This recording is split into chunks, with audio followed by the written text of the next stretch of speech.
राजधानी अभी महामारी की इस चपेट से निकली ही थी कि अब ब्लैक फंगस का खतरा मंडराया है। दिल्ली के स्वास्थ्य मंत्री सत्येंद्र जैन हमारे साथ हैं। ये खतरा कितना बड़ा है राजधानी के लिए?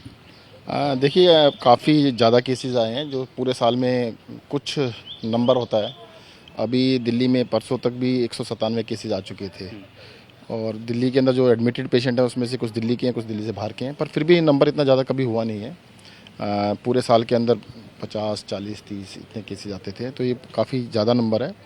और डॉक्टरों से बात की गई है तो इसका सबसे बड़ा रीज़न ये आ रहा है कि जो इम्यूनिटी सप्रेस हो जाती है ना, अभी जो कोरोना चल रहा है उसमें स्टेरॉइड दिए जाते हैं। स्टेरॉइड्स देने से इम्यूनिटी ख़त्म हो जाती है और डायबिटीज़ अगर अनकंट्रोल्ड है तो जो भी फंगस है, वायरल है या बैक्टीरिया, उसको एकदम फ्लेयर अप करने का मौका मिलता है।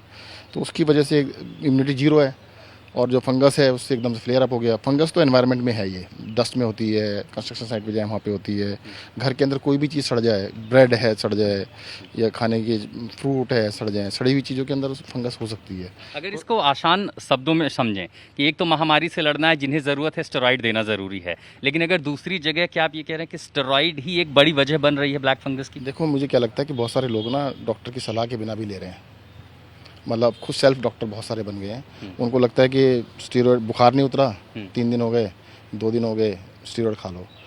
तो स्टीरॉयड बहुत ज़्यादा मात्रा में लोग खा रहे हैं, बिना डॉक्टर की सलाह के खा रहे हैं। ऐसे भी लोग हैं कि छुट्टी दे दी, घर आए, चलो 1 हफ्ता और खा लेते हैं, 10 दिन और खा लेते हैं। दैट इज़ नॉट कि डॉक्टर की सुपरविजन के बिना आप स्टीरॉयड नहीं ले सकते हैं। और स्टीरॉयड के साथ साथ आपको जो शुगर लेवल शूट अप करता है उसको कंट्रोल करना ही करना है। मेरे सामने ऐसे कई केस आए हैं, डायबिटिक थे, उनको स्टीरॉयड दिए गए, शुगर लेवल शूट अप कर गया, तो डॉक्टर ने कहा इंसुलिन के इंजेक्शन लगाने हैं। हॉस्पिटल में तो लगा लेते हैं, हॉस्पिटल में तो कोई दिक्कत नहीं थी। जब घर आते हैं कहते हैं इंसुलिन का इंजेक्शन नहीं लगवाऊंगा। भाई लगवा लो ना, हफ्ता 10 दिन 15 दिन कोई बात नहीं, वापस गोली पे आ जाऊँगा। उनको वहम है कि भाई एक बार इंसुलिन के इंजेक्शन पे गए तो दोबारा से फिर गोली पे नहीं आ पाएंगे। जो शुगर लेवल शूट अप करता है उसको कंट्रोल करना उतना ही इंपॉर्टेंट है, बहुत ज़रूरी है। चाहे दवाई से करिएगा, चाहे जिस मर्जी चीज़ से करिएगा, उसको कंट्रोल करना है। क्या दिल्ली में इससे लड़ने वाले इंजेक्शन की किल्लत है? पूरे देश में है, पूरे देश में कमी है। पूरे जितनी भी सप्लाई है वो केंद्र सरकार के हाथ में है। हमने कुछ कंपनी से बात की थी तो उन्होंने देने के लिए हाँ कर दी थी, पर परसों से केंद्र सरकार ने अपने हाथ में सारा डिस्ट्रीब्यूशन ले लिया। तो जितने भी इंजेक्शन है केंद्र सरकार कोटा बना के दे रही है और जो भी आ रहे हैं हम उसी को तुरंत हॉस्पिटल्स को डिस्ट्रीब्यूट कर रहे हैं। हॉस्पिटल के अंदर क्या है कि ये घर पे इलाज नहीं हो सकता, ओपीडी का इलाज नहीं हो सकता, ये एडमिट होकर ही हो सकता है। और सभी हॉस्पिटल्स के लिए हमने पूरा सिस्टम बना दिया है, पर किल्लत है, बिल्कुल कमी है। इस किल्लत के बारे में अब तक आपने जानकारी दी है।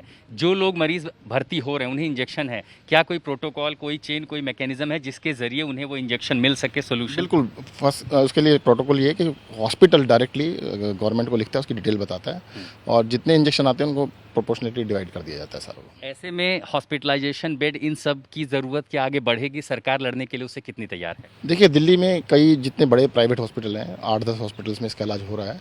3 प्राइवेट दिल्ली सरकार के हॉस्पिटल्स को भी इसके लिए नॉमिनेट किया गया है। एम्स भी है, सफदरजंग है, बड़े केंद्र सरकार के हॉस्पिटल में 15-16 अस्पतालों में इसका इलाज दिल्ली में हो रहा है।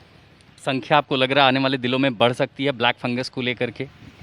मतलब फिंगर क्रॉस करके रखनी चाहिए। देखो, जिस तरह से अचानक केस आए हैं, तो क्योंकि बहुत बड़ी संख्या में लोग पॉजिटिव हुए थे, बहुत बड़ी संख्या में लोगों को स्टेरॉइड दिए गए थे, तो बहुत सारे लोगों की डायबिटीज़ अनकंट्रोल रही थी। तो ये सारे ऐसे फैक्टर्स हैं जिनको देख के कहा नहीं जा सकता कि कितनी बढ़ेगी। दूसरा क्या है, दिल्ली के अंदर तो देखो, दिल्ली में तो अगर ब्लैक फंगस होता है तो दूर दूर से पेशेंट भी आएंगे। आपने कहा कि जो बिना डॉक्टर की एडवाइस नहीं मांग रहे हैं, किसी तरह की डायरेक्टिव्स, और अगर कहीं ऐसा भी केस है कि जो डॉक्टर्स हैं वो अपने तरीके से इलाज कर रहे हैं, इग्नोर कर रहे हैं जो बेसिक रूल्स है इसके? देखिए, डॉक्टर्स का तो नहीं, परंतु आप पेशेंट्स का ज़रूर देखने में आ रहा है कि वो बिना डॉक्टर की एडवाइस के ले रहे हैं। डॉक्टर ने जब दवाई बंद कर दी, स्टेरॉइड बंद कर दी, उसके बाद भी ले रहे हैं। ऐसे केसेस काफ़ी सारे हैं। और उससे भी ज़्यादा इंपॉर्टेंट है कि स्टेरॉइड लेने से जो डायबिटीज़ बढ़ जाती है उसको कंट्रोल ठीक से नहीं कर रहे हैं। उसको कंट्रोल करना बहुत ज़रूरी है।